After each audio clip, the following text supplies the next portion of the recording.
शेतकऱ्यांचा विश्वास हा आकाशाकडे असतो आणि त्या आकाशाची अचूक माहिती देण्याचं काम हवामान केंद्र करतं.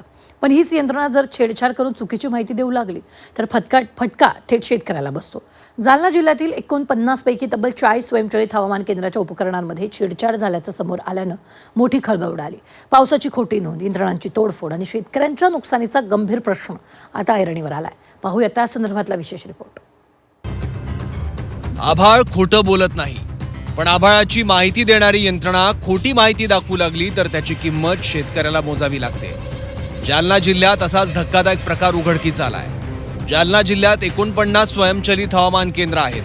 त्यापैकी तब्बल 40 केंद्रांच्या उपकरणांमध्ये छेडछाड झाल्याचं पुढे आलंय.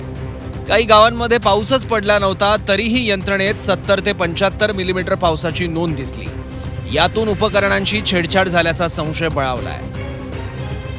यंत्र हे आकडेवारी असं दाखवतंय शासनाला की 70-75 मिली असा पाऊस झाला, त्यामुळे शासन असं म्हणतंय की तुमच्या मंडळामध्ये 70 ते 75% मिली असा पाऊस झालेला आहे.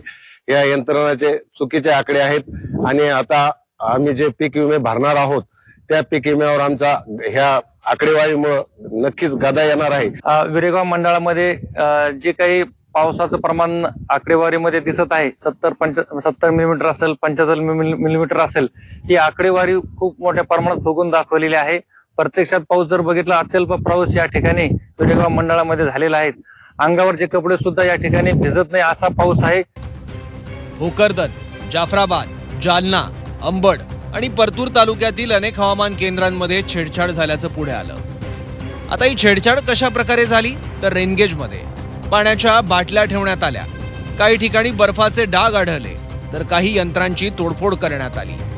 दरम्यान स्वयंचलित हवामान केंद्र का महत्वाचं असतं ते ग्राफिक्सच्या माध्यमातून पाहूयात. स्वयंचलित हवामान केंद्रातील ही यंत्रणा तापमान, आर्द्रता आणि वाऱ्याचा वेग तसंच पावसाची अचूक नोंद ठेवते. याच माहितीवर हवामानाचा अंदाज, पीक नियोजन, पीक विमा आणि आपत्ती व्यवस्थापन अवलंबून असतं.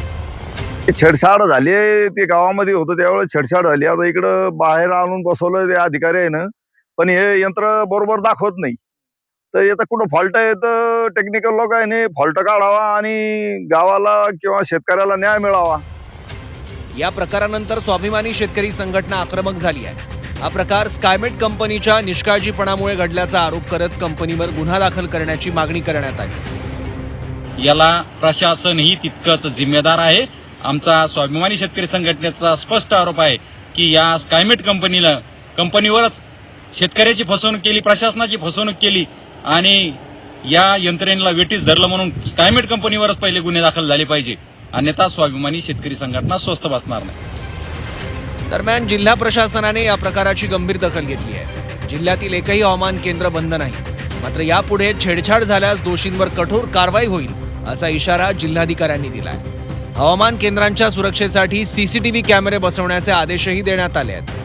हे खूप गंभीर बाब आहेत. आम्ही मीटिंग घेऊन पूर्ण प्रशासन, आपले मंडल अधिकारी, नोडल ऑफिसर म्हणून अपॉइंट केलेले आहेत. पोलीस प्रशासनासोबत सुद्धा मीटिंग केली आणि यापुढे जर असे कुठेही बाबी घडणार तर त्यांच्यावरती कठोर कारवाई करण्यात येणार आहेत.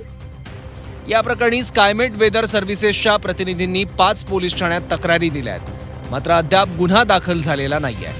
प्रशासनाने अशा प्रकारांची माहिती त्वरित देण्याचं आवाहन केलं.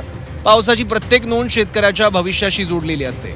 म्हणूनच हवामान केंद्राशी छेडछाड ही केवळ यंत्रणेवरील हानी नाही तर शेतकऱ्याच्या विश्वासावरचा घाव आहे. आता या प्रकरणातील दोषींवर खरोखरच कठोर कारवाई होते का हे बघावं लागेल.